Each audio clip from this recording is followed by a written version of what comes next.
Nós podíamos começar dizendo que a grande tese que Paulo defende, né, nessa carta que ele escreve aos Romanos, é que todos os homens são culpados diante de Deus. Todos os homens. Seja judeu, seja gentio, seja quem for, todos são culpados diante de Deus. Já vimos, né, nos versículos anteriores, Paulo provando que os gentios tiveram uma revelação natural. O que é revelação natural? A Bíblia diz que os céus proclamam a glória de Deus. Essa é uma revelação natural. Os judeus, o povo judeu, o povo de Israel, ele tem a revelação da lei. Mas o gentio, ele tem a revelação natural. E também, Paulo vai dizer aqui, e nós falamos isso nos versículos anteriores, no capítulo anterior, é que os gentios desprezaram essa revelação que Deus faz a todo homem, né? Independente de ser gentio, através da natureza e de tudo que foi criado por ele. E aí, o que eles fizeram? Esses homens, os gentios, entregaram-se à idolatria.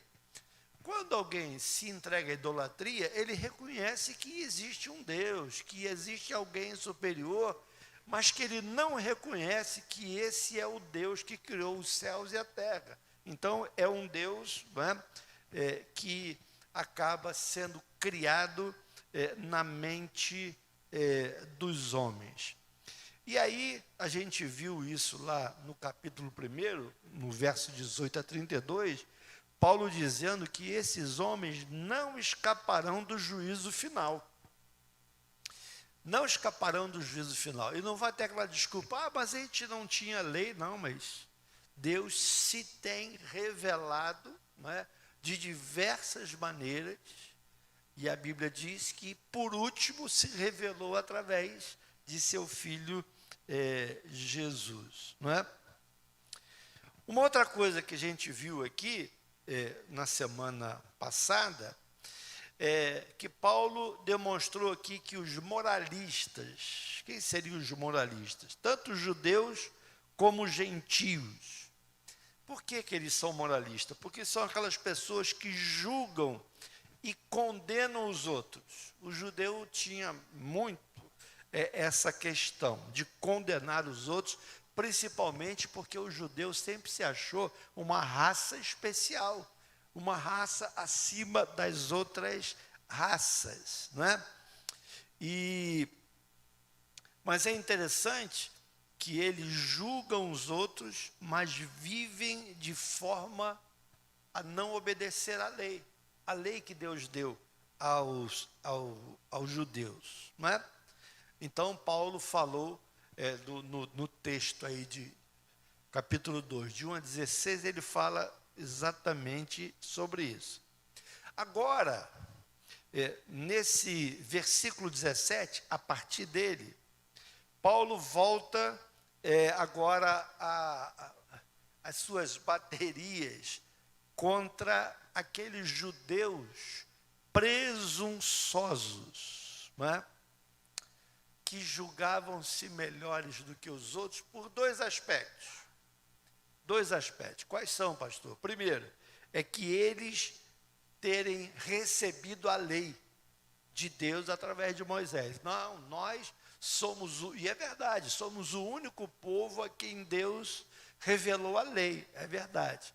E o outro, uma outra coisa que eles se gabavam, não é? É que eles eram um povo que tinha um pacto, e esse pacto estava simbolizado na circuncisão. Então, eles achavam que eram melhores que os outros por esses dois aspectos. Por terem tido a lei para eles, né, revelada a eles, e o pacto que foi feito através da circuncisão. Agora, então, Paulo vai partir aqui do geral para o particular na sua argumentação. O que é isso? Ele vai utilizar esse termo aqui, ó homem. Os versos 1 e 3, e agora no verso 17, ele vai falar especificamente para os judeus. Se você pegar aí o capítulo 2, versos 1 e 3, você vai ver que Paulo diz assim, ó homem. Ele está falando de uma maneira genérica. Ele não está dizendo se é judeu, se é gentio, mas ó homem. Agora não. Agora, no verso 17, ele vai dizer, tu que tens por sobrenome judeu. Agora Paulo vai bater com força, não é? Nos judeus. Não é? Não há nenhuma dúvida que agora esses versículos são dirigidos ao povo judeu, não é? Que era um povo presunçoso, não é? Por causa dessas questões que eles se achavam mais especiais do que os outros homens. E é interessante a gente pensar uma coisa, né, que essa falsa segurança que os judeus tinham é uma armadilha perigosa que pode ser para nós hoje também uma armadilha perigosa. Quando nós, que fomos feitos filhos de Deus, possamos nos achar assim, não é? Numa falsa segurança. Eu sou membro da igreja, eu sou dizimista, eu frequento a igreja, e então eu sou melhor do que os outros. Isso é uma falsa ilusão, não é? Há muitas pessoas que pensam estar salvas quando ainda estão perdidas. Isso acontece, por isso que eu coloquei lá hoje, né? A presunção dos judeus e a presunção da igreja nos dias de hoje, né? Por exemplo, nós estamos falando de judeus, mas a gente queria fazer uma correlação disso com a igreja hoje. E aí, Jesus faz um alerta para esse perigo, não é?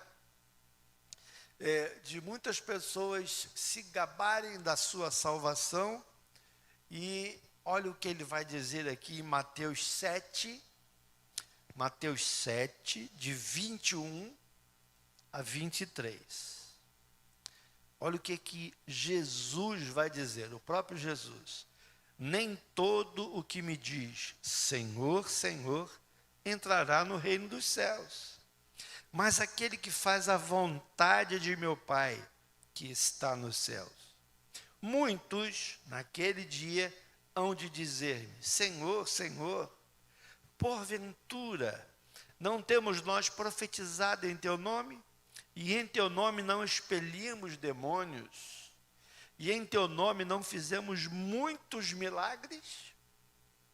Então, lhes direi, o próprio Jesus vai dizer explicitamente, nunca vos conheci, apartai-vos de mim, os que praticais a iniquidade. Veja que, obviamente, essa é uma palavra do Novo Testamento, né, relacionada mais com a igreja, mas algo que a gente pode perceber hoje na igreja, e quando eu digo na igreja, eu não estou falando de uma igreja específica, mas a igreja de Cristo, espalhada pela face da terra, que às vezes a igreja é como o povo judeu, não é? Se gaba de ser crente, de ser salvo, mas não vive como tal. Os judeus se gabavam de ter a lei, de serem descendência de Abraão, mas eles tinham a lei, conheciam a lei, mas não praticavam a lei. Nesse caso aqui do texto que lemos, São pessoas que conhecem a palavra, conhecem o evangelho, conhecem a Bíblia, mas não praticam o que a Bíblia diz. E é o que Jesus vai dizer aqui: nem todo que me diz Senhor, Senhor, entrará no reino dos céus.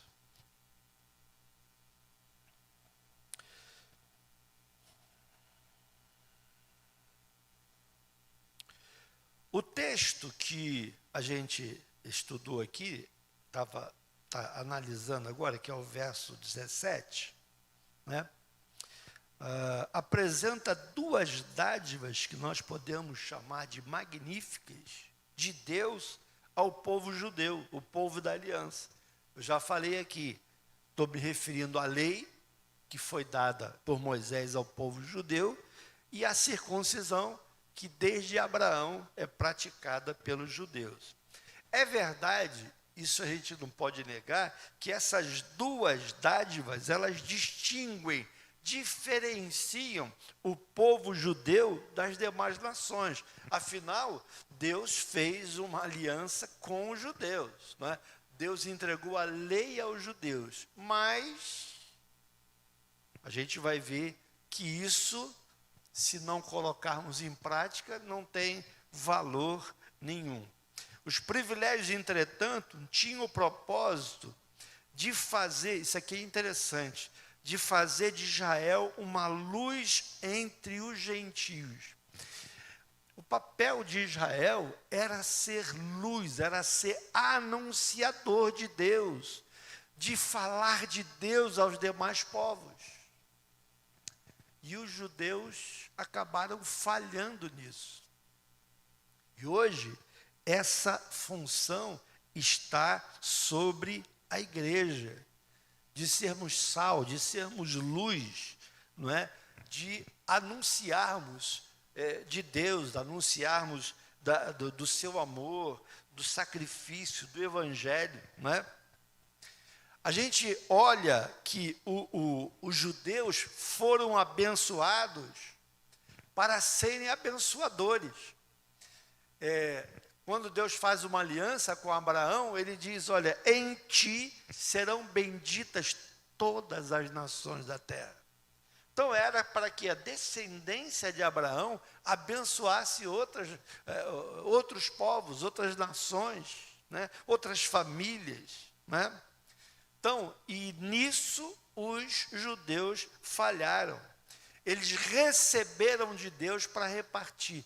Veja se não é isso que acontece com a igreja hoje. Veja se a igreja não tem recebido. Agora a pergunta é, será que nós estamos repartindo? Será que nós estamos levando essa mensagem que um dia nos alcançou? Ou estamos descansando? E os judeus fizeram isso.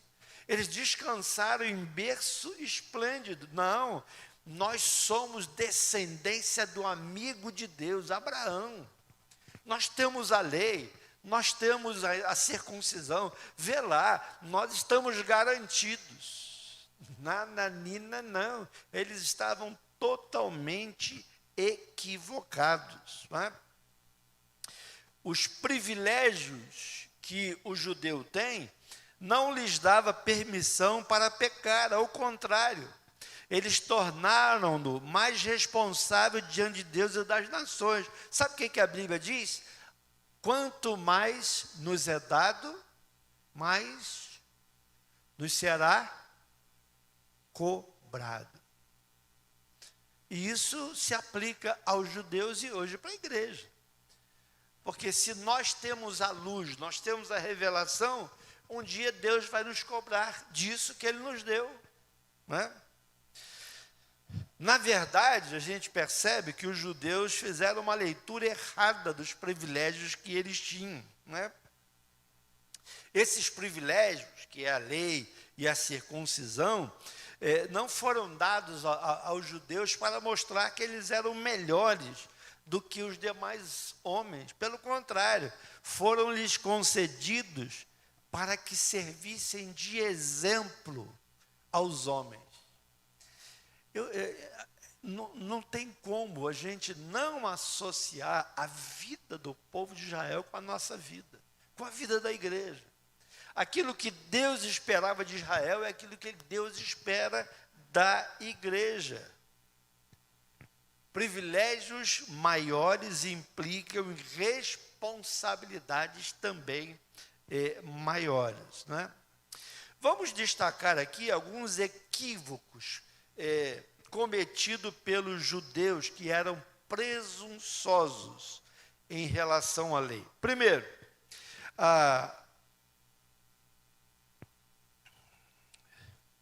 eles tinham uma confiança infundada na herança externa e não na transformação interna. Isso aqui é interessante da gente refletir. Eles estavam preocupados com as coisas externas. O que eram as coisas externas? Era a lei, era a circuncisão. Os judeus gostavam de andar com aqueles filactérios na testa, né? Agora, o que Jesus fala dos fariseus, que eram judeus, praticantes do judaísmo? Ele chama os judeus de sepulcros caiados, né? Olha aqui o verso 17 de Romanos 2. Se, porém, tu que tens por sobrenome judeu e repousas na lei e te glorias em Deus. A confiança desses judeus presunçosos estava simplesmente no nome que eles tinham, né? Ostentavam o nome, a tradição, afinal de contas, eles eram descendentes de Abraão. Eles se julgavam melhores que os outros homens apenas por serem judeus, né?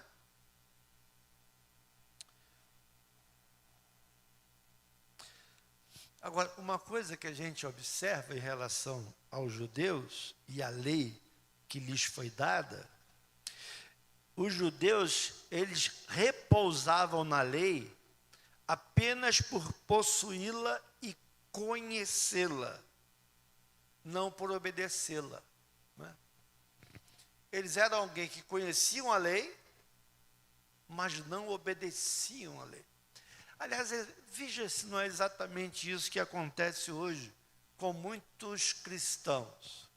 Conhecem a Bíblia, sabem os ensinamentos que ela nos traz, mas não vivemos segundo esses ensinamentos, não é?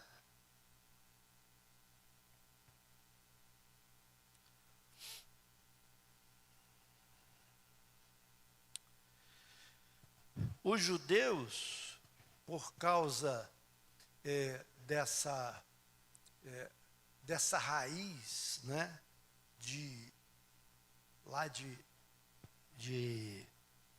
Abraão, né, eles simplesmente se gloriavam nessa situação. Eles tinham, assim, podemos dizer, um alto conceito de si mesmo. Essa semana eu vi algumas frases dizendo isso assim: a gente deve aprender com nossos erros e com os erros dos outros, né?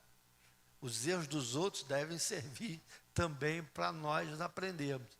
E os erros dos judeus deveriam servir para nós pensarmos, eles, né, tinham tudo para fazer a vontade de Deus, para ser instrumento nas mãos de Deus, mas eles se perderam. Eles se perderam, né? Em segundo lugar, versos 17 e 18. Eles tinham uma confiança infundada na conformação apenas externa da lei. E repousas na lei e te glorias em Deus, que conhece a sua vontade, conheces a sua vontade e aprova as coisas excelentes, sendo instruídos na lei. Diferente dos judeus, os gentios não tinham a revelação escrita de Deus. O gentio não tinha isso. O judeu tinha e não era obediente, não era praticante da lei. E o não judeu, gentio, ele simplesmente não tinha essa revelação escrita, né? Porque essa revelação fora dada apenas aos judeus. Agora, o conhecimento dos judeus em relação à vontade de Deus era superior ao conhecimento dos outros povos. Isso aqui está claro. Os judeus conheciam muito mais a Deus do que os outros povos por causa da lei que foi dada a eles. Muitas coisas foram reveladas aos judeus que não foram reveladas aos outros povos naquela época. Hoje, graças a Deus, chegou até nós. Tirando os judeus, nós podemos chamar os outros povos de pagãos, não é? Eles só tinham a revelação natural. O que é a revelação natural? É a obra da criação. A Bíblia mesmo diz, os céus manifestam a glória de Deus. Um dia manifesta, o outro dia manifesta o poder de Deus, a criação de Deus, né? Os pagãos só podiam olhar para a criação e ver nelas os atributos invisíveis de Deus. É o que sobrava para os gentios, não é? Os atributos invisíveis de Deus.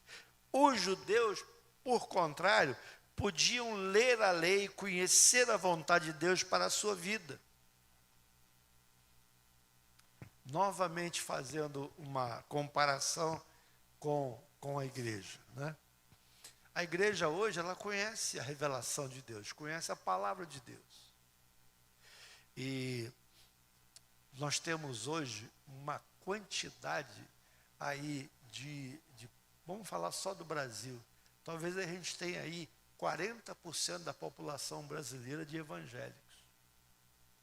40% de evangélicos que fossem realmente praticantes, esse Brasil estava muito diferente do que ele é hoje.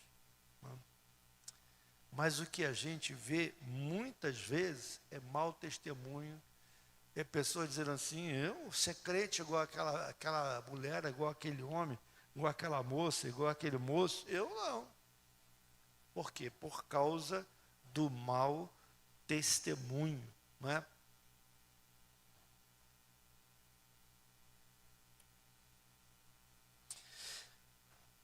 Por outro lado, queridos, os judeus, tendo todo o conhecimento da revelação de Deus, não fizeram o uso devido desse conhecimento que Deus deu a eles. A luz do conhecimento cegou-lhe os olhos, em vez de iluminar-lhes o coração. Os seus olhos se cegaram, ao invés de serem iluminados. Os judeus transformaram uma bênção muito especial, a revelação que Deus deu a eles, não é? Em motivo de altivez. O judeu se acha altivo, se achava, e ainda hoje o judeu não convertido também se acha altivo, não é? Melhor do que as outras raças. Agora vamos ver uma terceira coisa aqui, nos versos 19 e 20. Romanos 2, agora 19 e 20.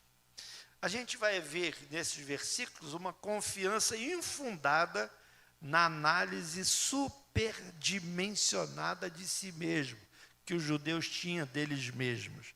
Olha o que Paulo diz aqui, que estais, você judeu, que está persuadido de que és guia dos cegos, luz dos que se encontram em trevas, instrutor de ignorantes, mestre de crianças, tendo na lei a forma da sabedoria e da verdade. Aí Paulo vai pegar pesado. Os judeus se consideravam não apenas melhores do que os outros, mas também eles estavam persuadidos, estavam convencidos, não é, de que eles deveriam ser instrutores e mestres dos outros, não é? Eles viam, olhavam para o gentio, e eles viam o gentio como cegos, ignorantes, como crianças, né? Enquanto, ao olharem-se no espelho, viam a si mesmo como mestres iluminados, instrutores, cheios de sabedoria e de verdade. Essa era a posição dos judeus. E aí, mais uma vez, será que a igreja hoje também não está cometendo esse mesmo erro de conhecer a palavra, conhecer a lei, não é? Achar que somos instrutores de cegos, ignorantes, não é?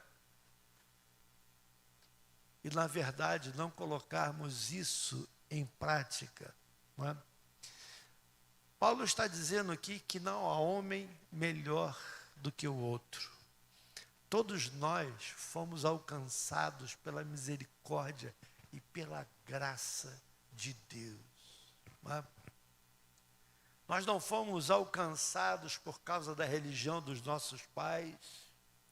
Nós não fomos alcançados por méritos dos nossos pais, dos nossos familiares ou de amigos, mas Cristo nos achou, não é? Ele nos achou. E nós não podemos cair no mesmo erro dos gentios, dos judeus, que não atentavam no fato de que eles, judeus, eram tão transgressores da lei quanto os outros povos, né? Os povos pagãos que viviam assim imersos num obscurantismo espiritual. Né?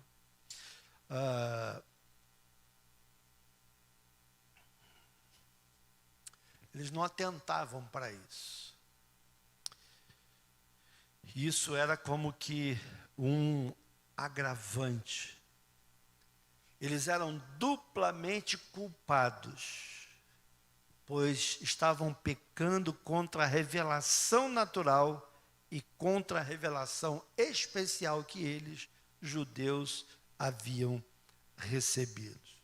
Então, essa situação, longe de isentar os judeus, esse conhecimento tornava os judeus mais responsáveis diante de Deus.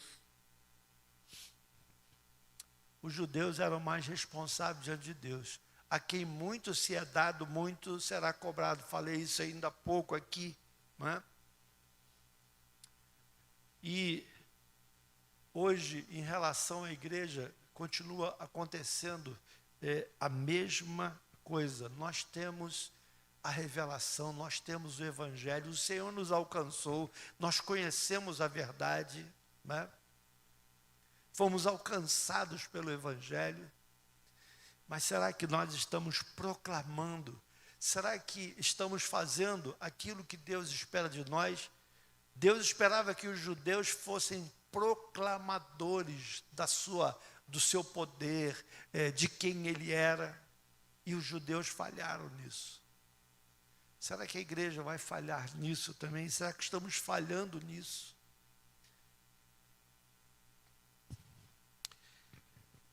Nós temos o conhecimento. O mundo lá fora, nós podemos chamar assim, os gentios hoje estão lá fora e os, entre aspas, judeus estão aqui dentro da igreja. Né? Quando eu falo aqui dentro da igreja, é da igreja de Cristo, não é especificamente da nossa igreja, né? Da igreja de Cristo.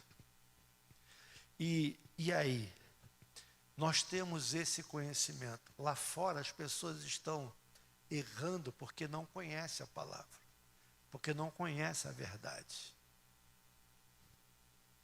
Eles estão caminhando para a condenação porque a única revelação que tem é a revelação que foi dada toda, a revelação natural.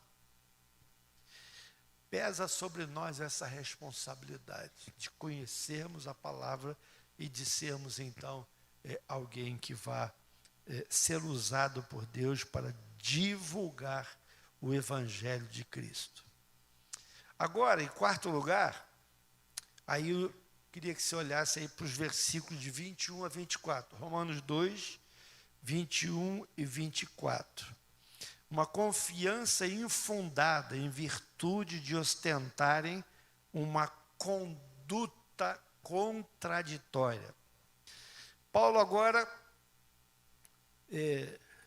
podemos usar essa expressão, ele vira a mesa sobre os judeus, denunciando que os judeus não viviam de acordo com o conhecimento que possuíam e não praticavam o que pregavam. Hoje a gente usa muito aquela expressão, né? Faço o que eu digo, mas não faço o que eu faço. Essa era uma expressão que era usada para os fariseus. Faço o que eu digo, mas eles mesmos não praticavam aquilo que eles falavam. Não é? E é isso que Paulo agora vai entrar de sola em relação aos judeus que se achavam melhores, que conheciam a lei e não praticavam a lei. Que adianta nós conhecermos a lei e não sermos praticantes dela? Conhecermos a palavra e não sermos praticantes da palavra? Com certeza isso há um peso sobre nós que conhecemos a palavra e que vai ser cobrado de nós muito mais do que vai ser cobrado daquele que está lá fora no mundo, não é? Por exemplo, os judeus cometiam furto, adultérios, sacrilégio, outros tipos de transgressão da própria lei que eles se gloriavam. Eles se gloriavam na lei, que eram especiais, que eram descendência de Abraão, mas eles eram transgressores da lei. Olha aqui, ó, o processo ensino-aprendizado estava falido diante dos judeus. Olha o verso 21, o que Paulo vai dizer?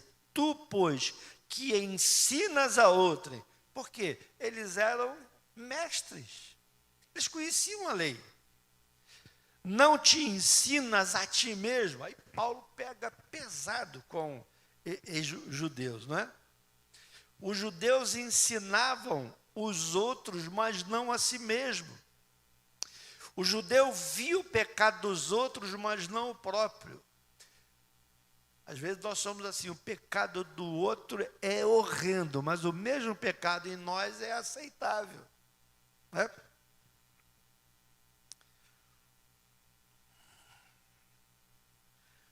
Os judeus julgavam os outros, os gentios, precisavam conhecer a vontade de Deus, mas eles mesmos viviam longe dessa vontade. Olha como é que a gente, quando começa a esmiuçar, não é, esse texto aqui de Romanos, a gente vai, é como se a gente vai cavando e vai encontrando coisas, não é? Vai entendendo aquilo que o texto quer dizer. O judeu havia esquecido que o exemplo não é apenas uma forma de ensinar, mas a única maneira eficaz de fazê-lo. É o exemplo. Não é? Como é que eu ensino alguma coisa que eu não faço? Onde é que está o exemplo? Não é? A honestidade é apenas de fachada. Olha o verso 21, Romanos 2, 21, a parte B agora. Tu que pregas que não se deve furtar e furtas? O judeu conhecia com exatidão o 8º mandamento. Qual é o 8º mandamento? Não furtarás.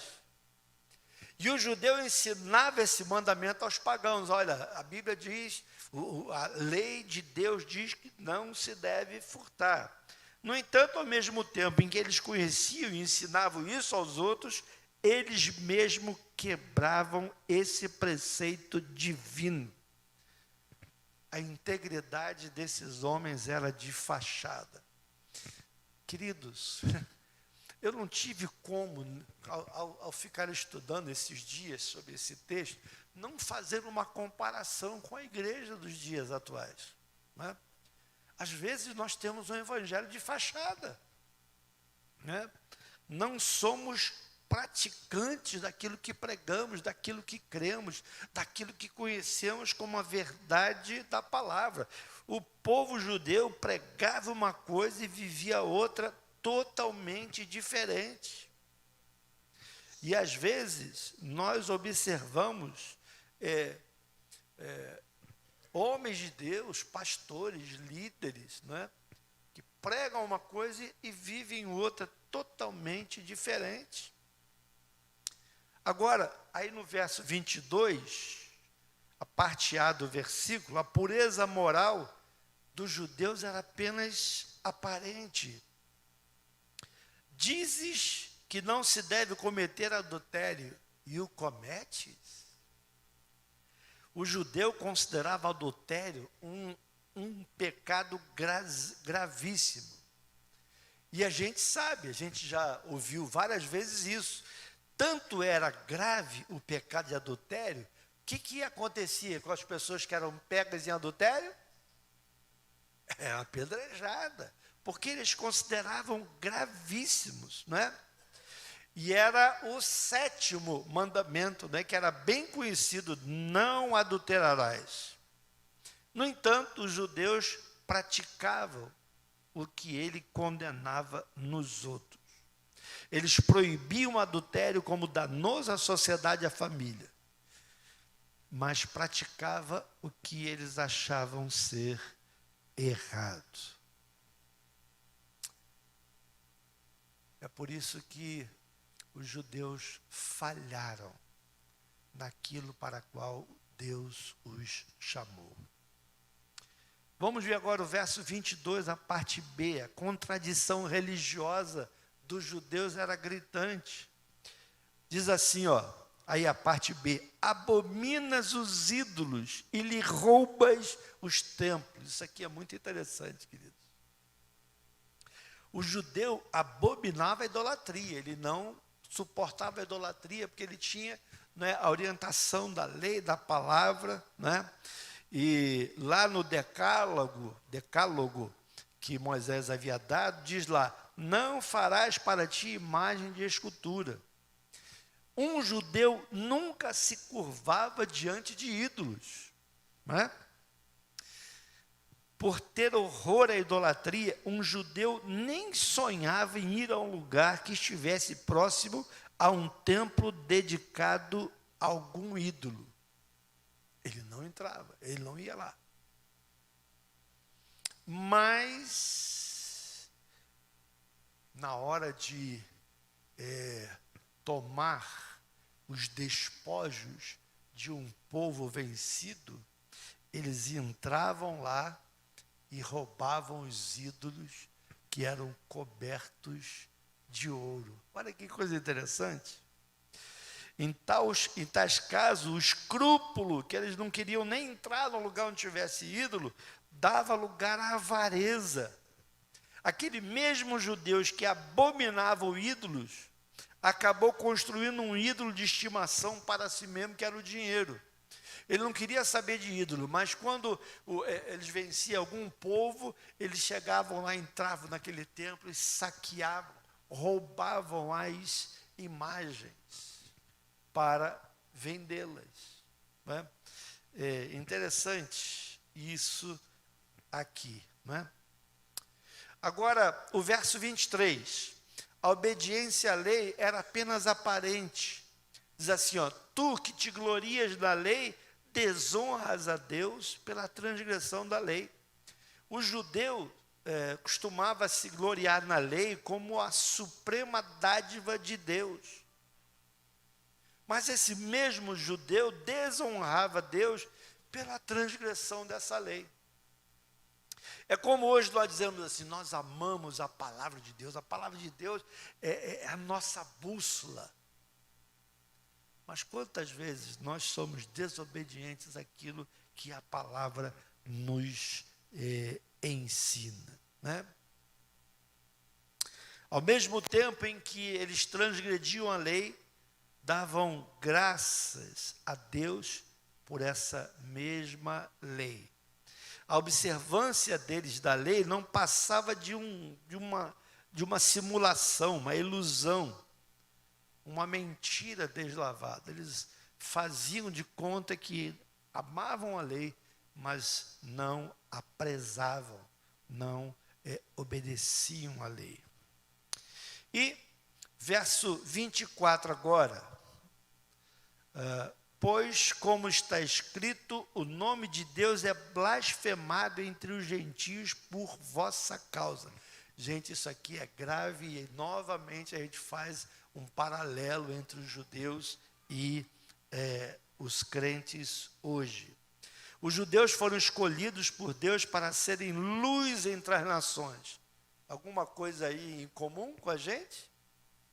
A Bíblia diz que Ele espera que nós sejamos sal e luz, não é? Foram chamados do mundo para serem enviados de volta como embaixadores de Deus, os judeus. Contudo, em vez de serem ministros de reconciliação, tornaram-se pedra de tropeço. Em vez de construírem pontes, cavaram abismos. Queridos, um dos maiores perigos que a igreja contemporânea enfrenta hoje é a inconsistência do testemunho. A inconsistência do testemunho.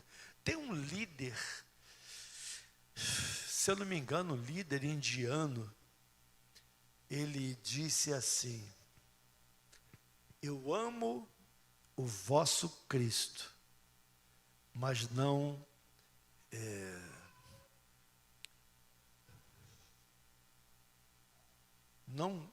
eu não sei, não é exatamente essa palavra, só para vocês entenderem, mas não suporto os cristãos. Por que ele dizia isso? Certamente porque ele conheceu algum cristão que não vivia segundo a palavra de Deus. E é interessante essa questão aqui de sermos pedras de tropeço. Já pensaram nós sermos pedras de tropeço? Alguém não vira Jesus por causa da nossa vida? Está igual aquele senhor que era da igreja que eu era membro, devia ter uns 19, 20 anos, né? Não faz muito tempo. E aí tinha uma pessoa endemoniada, ele pegou a Bíblia assim, abriu, né? E foi expulsar o demônio deu uma gargalhada, era uma mulher baixinha, magrinha, deu uma gargalhada, botou a mão na cara dele e falou assim: você vai me expulsar? KKK.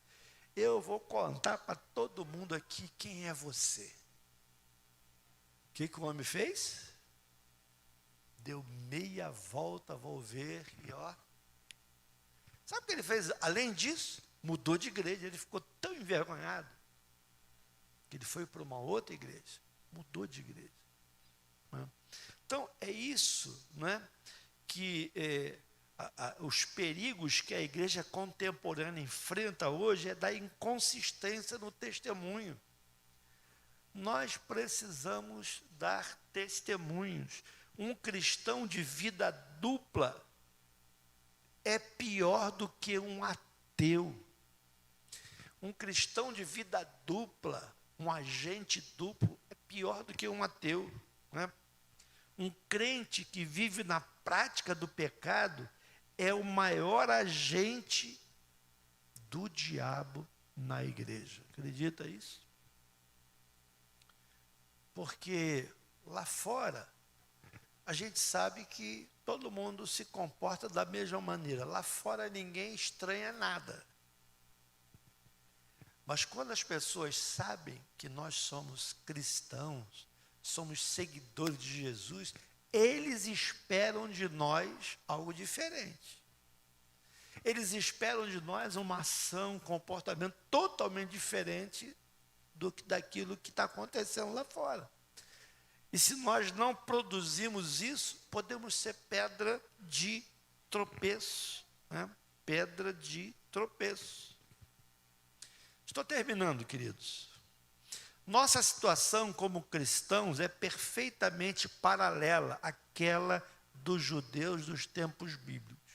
E eu falei isso várias vezes no estudo de hoje, né?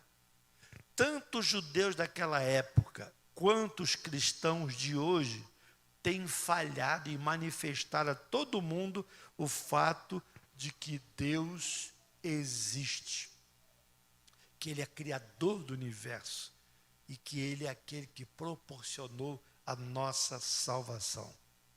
Ao invés de sermos missionários, temos dado motivos de blasfêmia aos incrédulos. Queridos, que essa meditação hoje, nesse texto, né, de Romanos 2, 17 até 24, que nós possamos, assim, ver esse texto como um alerta na nossa vida, né?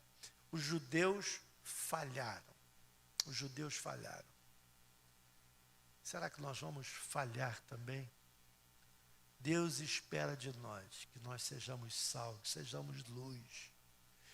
Não estou dizendo, né, e a gente prega isso várias vezes, que a gente nunca erra.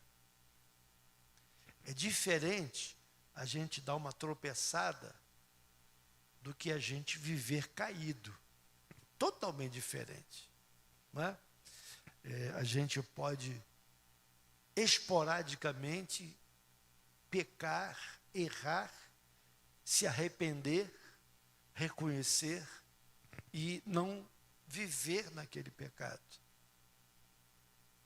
Mas se nós vivemos em pecado, aí há alguma coisa errada em nós. Queridos, então que Deus nos abençoe com essa palavra dessa noite, que eu e você possamos ser achados como sal e luz, como instrumentos de Deus, para que Deus possa ver em nós instrumentos que mostrem a sua glória, que mostrem realmente o que Ele espera que nós mostremos ao mundo. Não é? Eu costumo dizer que se Deus não tivesse um propósito na nossa vida, assim que a gente se convertesse, a gente morria. Ele levava logo para o céu. Mas Deus tem um propósito de nós estarmos aqui. E esse propósito é glorificarmos o nome dEle. É falarmos dEle a todas as nações. É conduzir outros aos pés do Senhor Jesus. Assim como um dia alguém me conduziu, alguém conduziu você a Jesus, Ele espera que façamos isso.